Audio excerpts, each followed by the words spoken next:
Hello students, I am your English teacher Mrs Sarita Chauhan और मैं आपको आज पढ़ाने जा रही हूँ एंटोनियम।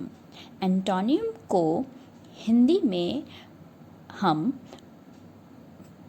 विलोम शब्द भी कहते हैं या फिर इंग्लिश में इसको अपोजिट वर्ड भी कहा जाता है।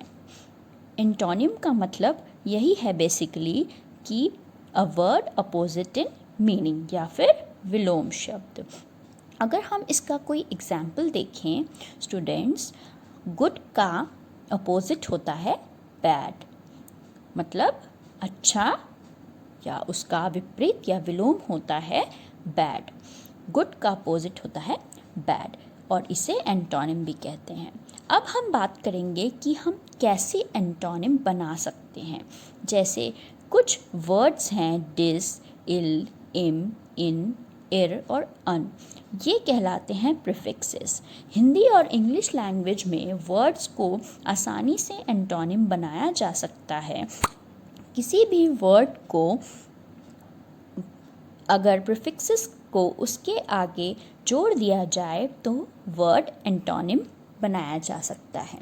जैसे अगर हम एग्जाम्पल्स देखें, ये वर्ड्स को जोड़कर हम कुछ एंटोनिम्स बना सकते हैं।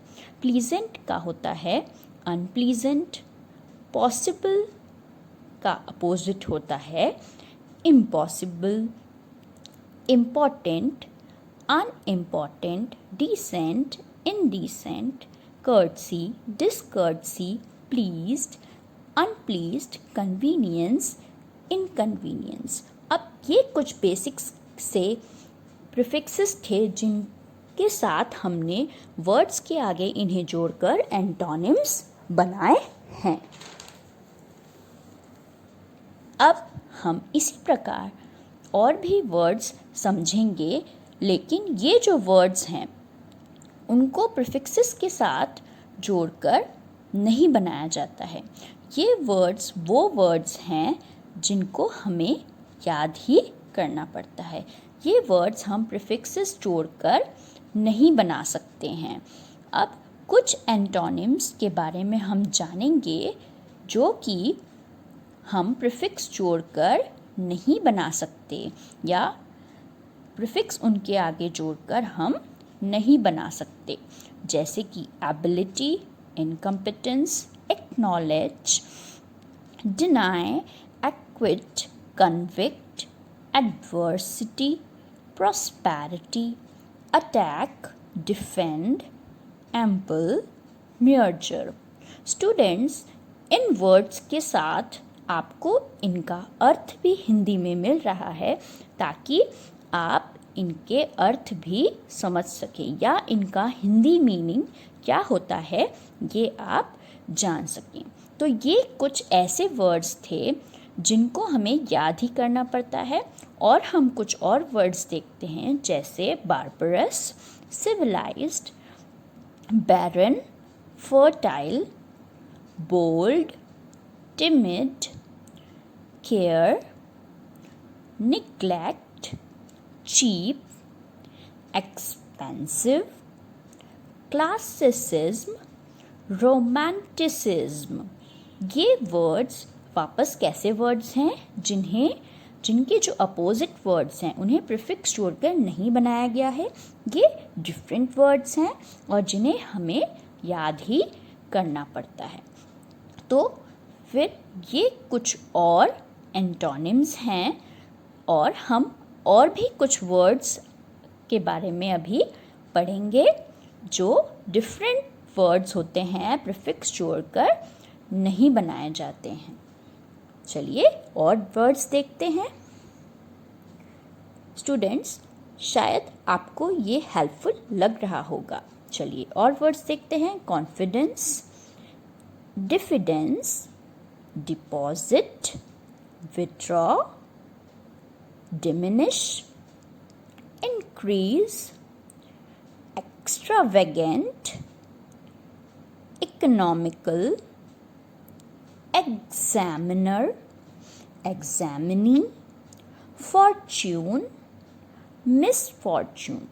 स्टूडेंट्स, इन वर्ड्स के साथ भी इनका हिंदी अर्थ या मीनिंग दिया गया है ताकि आप इनका अर्थ सही तरह से समझ सकें कि इन शब्दों का या इन वर्ड्स का एक्चुअली मीनिंग क्या होता है।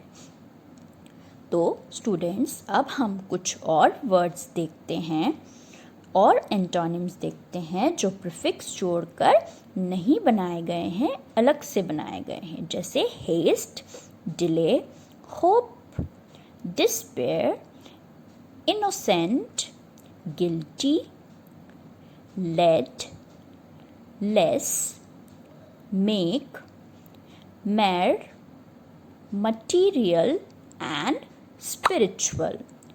स्टूडेंट्स, इन वर्ड्स के साथ भी इनके अर्थ या मीनिंग दिए गए हैं ताकि आप इनका मीनिंग सही तरह से समझ सकें।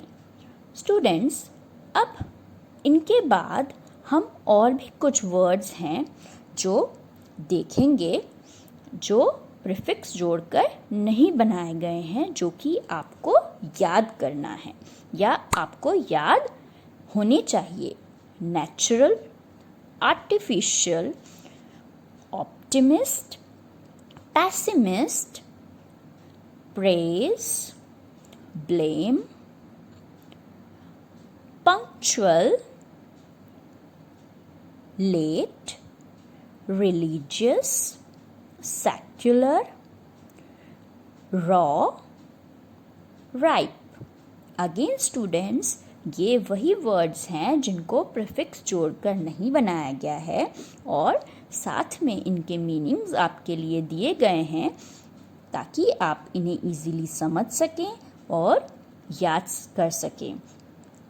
तो स्टूडेंट्स, अब हम कुछ और वर्ड्स देखते हैं और ये आपकी हेल्प कर रहे होंगे कि आपको इससे मदद मिलेगी। ट्रांसपेरेंट, ओपेक, यूनिफॉर्म, वेराइड, वेग, definite, virtue, vice, voluntary, compulsory. Students, ये भी वैसे ही वर्ड्स हैं जिनके आगे प्रीफिक्स जोड़कर नहीं बनाया गया है। ये एंटोनिम्स डिफरेंट हैं उसके वर्ड्स से और इन्हें भी आपको लर्न करना पड़ेगा। तो स्टूडेंट्स, अब हम कुछ और वर्ड्स नहीं देखेंगे एज कि वीडियो बहुत बड़ा हो रहा है एंड आप इतने वर्ड्स याद करिए। Hope this is helpful for you. Thank you students.